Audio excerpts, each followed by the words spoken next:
యూరప్లోని ఓ దేశంలో మాత్రం పరిస్థితులు దీనికి పూర్తిగా భిన్నంగా ఉన్నాయి. అందమైన అమ్మాయిలకు భర్తలు దొరకడం లేదట.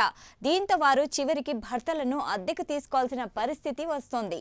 ప్రస్తుతం యూరప్లోని లాట్వియా దేశంలో పురుషుల జనాభా వేగంగా తగ్గుతోంది. ఇది రోజువారీ జీవితాన్ని ప్రభావితం చేస్తుంది. మహిళలు భర్తలను ఏరి కోరి తెచ్చుకోవాల్సి వస్తుంది.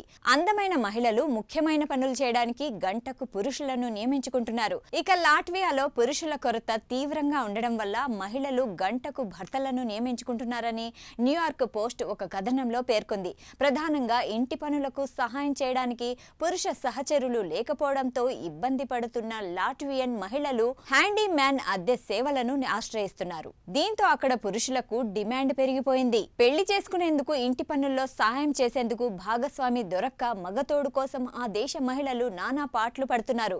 గత్యంతరం లేక ఇంటి పనుల్లో తమకు చేదోడు వాదోడుగా ఉండేందుకు భర్తలను గంటకు రోజుల లెక్కన అద్దెకు తెంచుకుంటున్నారు.